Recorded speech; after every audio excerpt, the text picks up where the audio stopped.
back to my channel. So good to have you here. My name is Emike Osuma and I am delighted to welcome you back here. If you are a returning subscriber, thank you for always coming back. I do not take you for granted at all.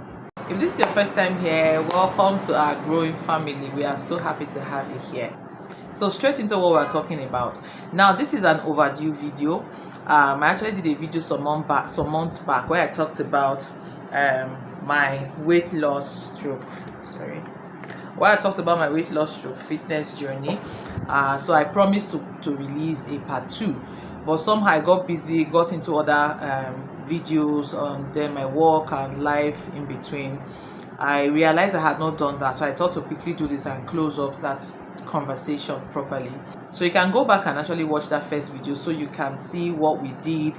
There are practical things that you can actually also implement to see tangible results.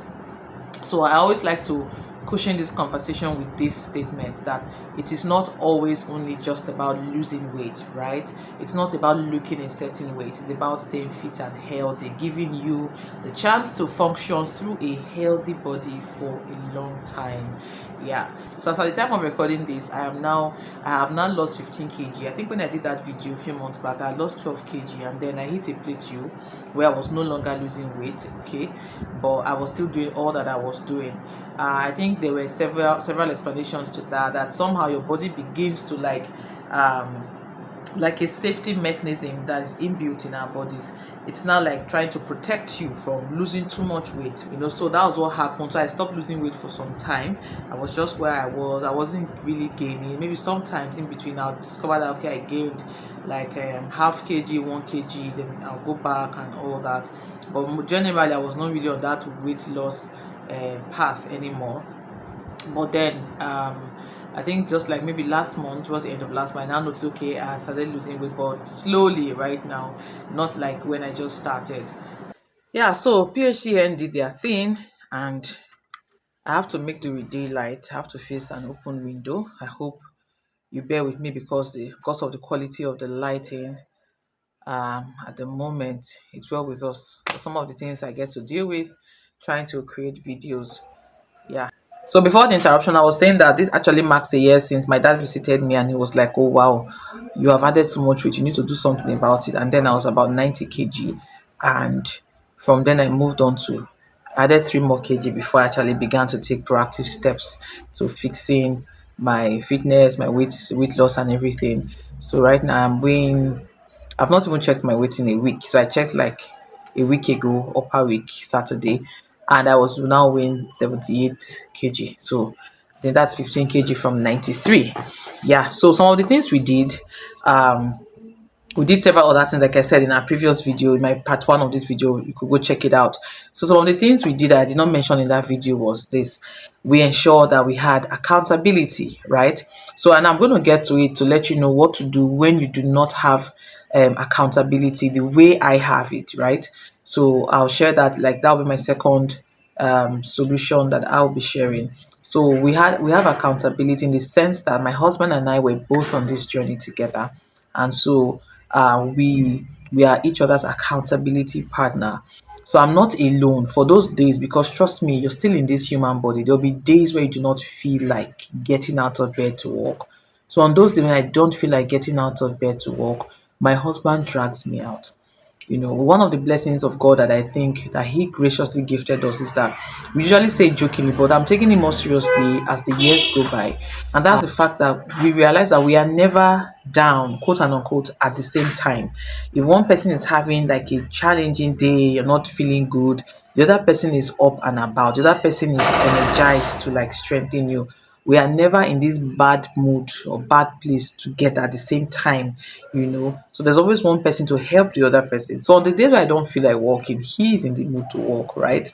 On the day when he doesn't feel like walking, I'm in the mood to walk. I ginger him. So on the days where they say today I don't feel like walking, I don't feel like going out too early, it helps you to encourage yourself to keep going. You realize that you're not the only person who feels like this.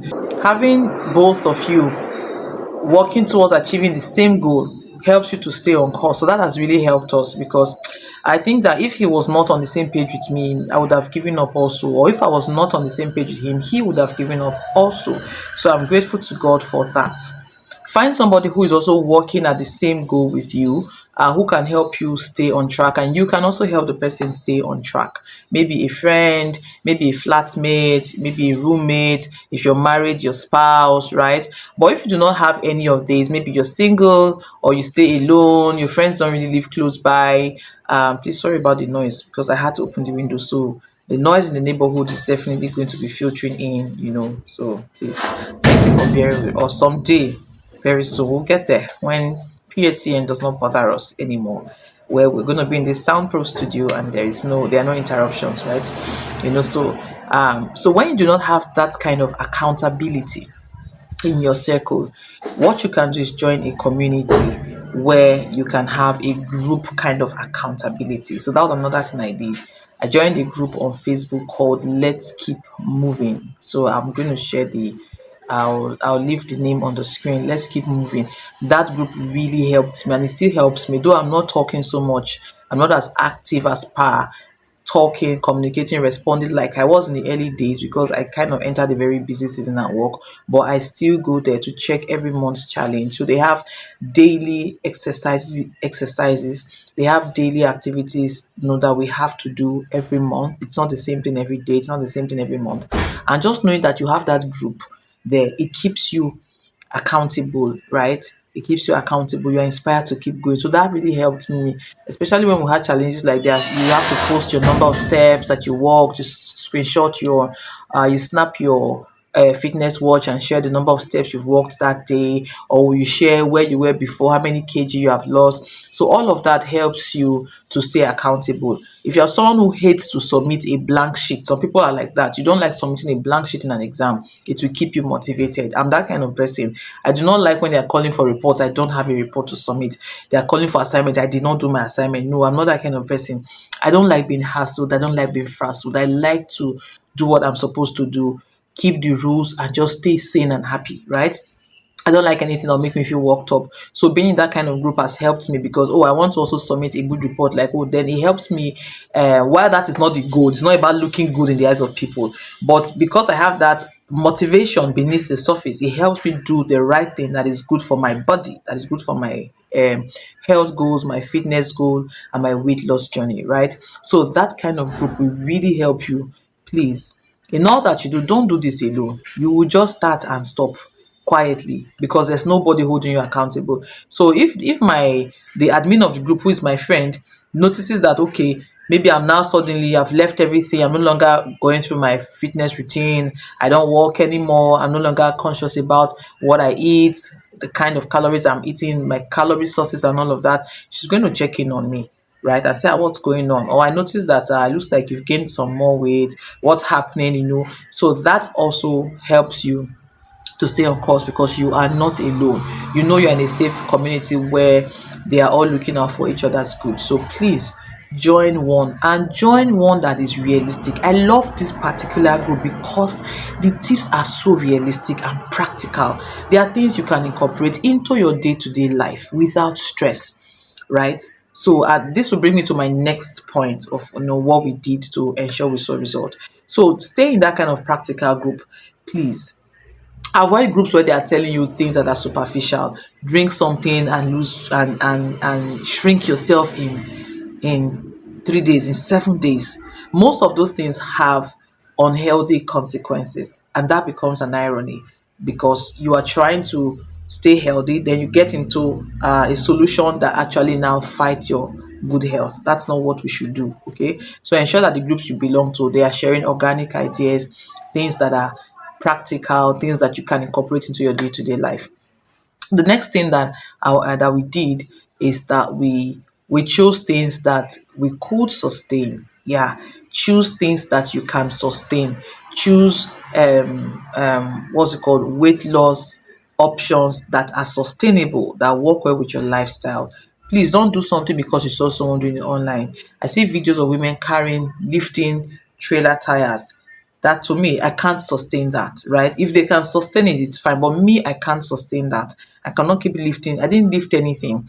The highest weight I've carried I've lifted are like my 2 kg dumbbells. That's the heaviest thing I've carried, right? That's the heaviest I've carried. So do things that are sustainable, right? If that does not work for you, please don't do it. So we didn't do things that are not sustainable. Everything we have done, there are things that we are able to sustain, that we are able to fit into our daily lifestyle. Okay.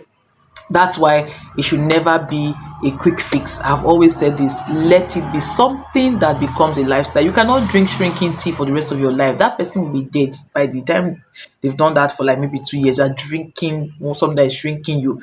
Then you start having internal damages going on quietly that will later show up as one full-blown illness. You don't want to do that to yourself, okay? Yeah, so stay with things that are sustainable. That was what we did. Then I think I mentioned this in part one of this conversation, but I just want to mention this again. Have an alternative to walking and running outdoors, right? Because the weather will not always favor you going outdoors to walk. So on such days, what do you do? For us, we have a treadmill in the house, right? So that's what we use when the weather is not conducive, it's raining, no, yeah, it's raining basically. That's one of the major things that will stop us from going out.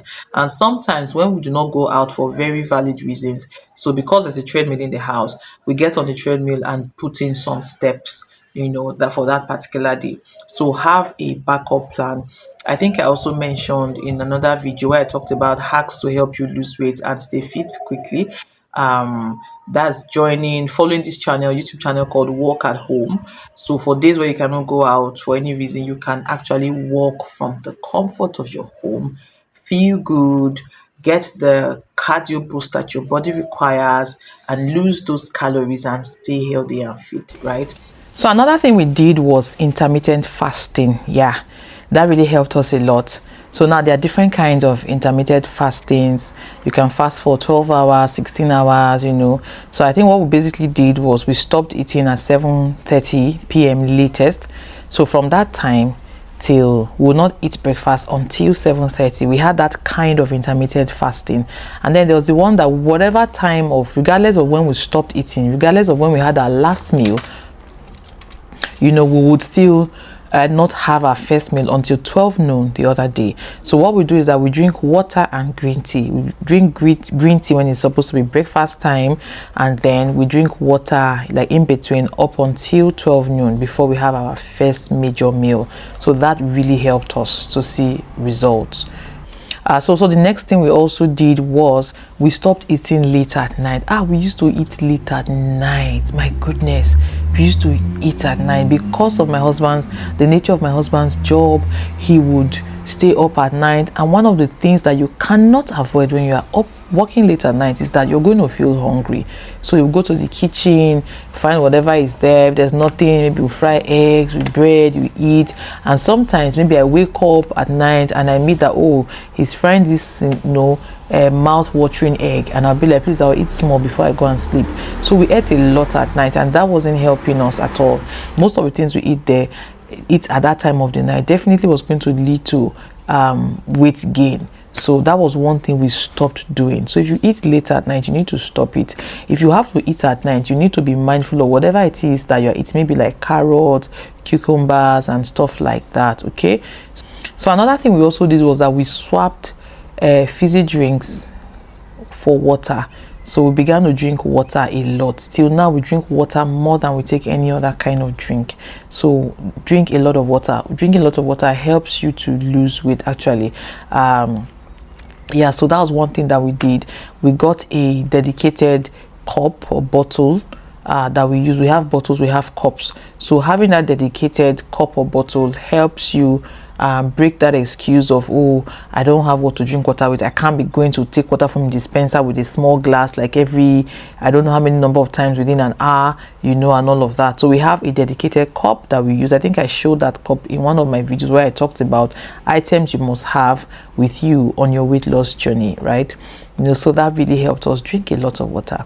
After a while, you're going to send the signals to your brain that, oh, we are drinking water, and when we drink water, water is the only drink we need to quench our thirst. So after a while, that's what your body starts craving: water. I don't crave Sprite anymore. I don't crave Fanta anymore, right? I see them and I walk past. They no longer call that my middle name. That name your grandfather gave you that nobody knows.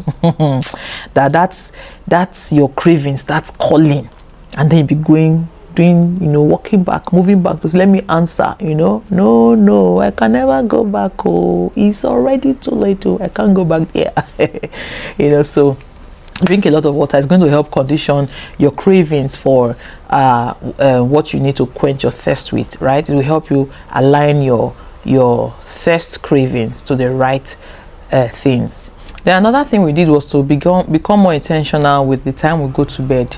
Some days we still fall short, but we are doing way better than we used to, right? So sleeping late actually aids unnecessary weight gain, right? A lot of people like to stay up late at night and work, so we had to consciously stop that. My husband hardly works at night anymore. He hardly works on drawings in the night anymore. So we began to shut down at a particular time and go to bed. So sleeping early is also one of those things that you would overlook.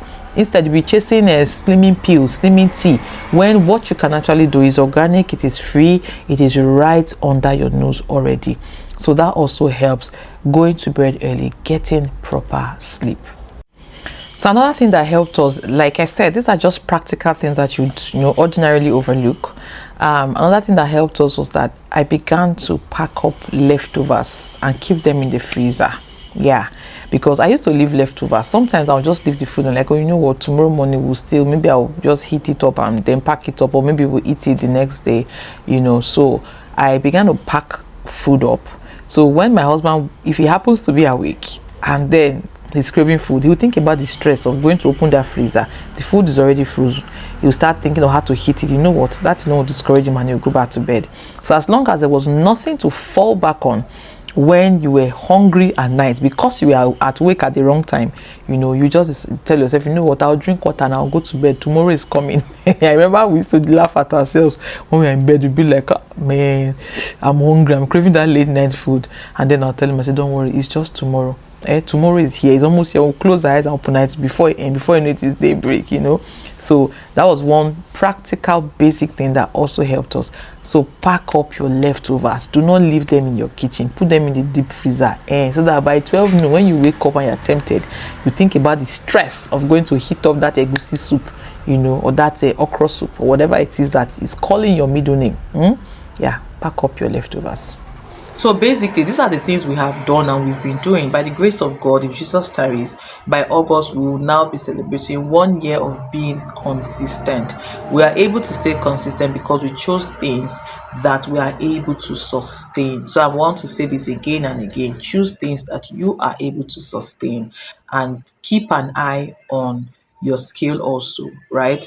And beyond your skill, now what that does for you, it encourages you to keep going. Okay, so now beyond your skills, even if the numbers are not dropping anymore, you should also look out for other vital signs. What's your cholesterol level now saying? What's your blood sugar now like? What is your blood pressure like?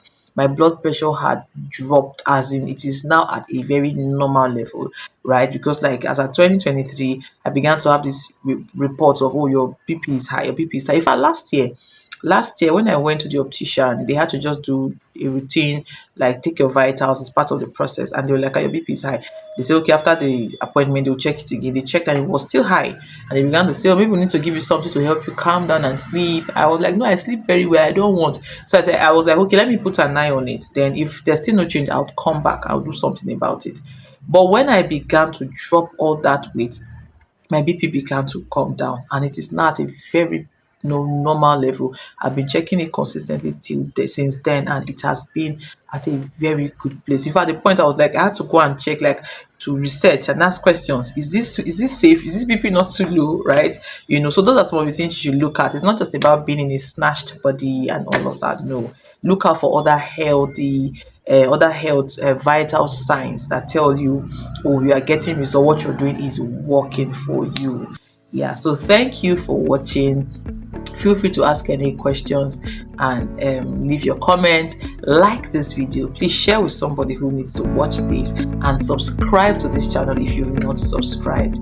Thank you so much for stopping by. Till I come your way again, keep winning.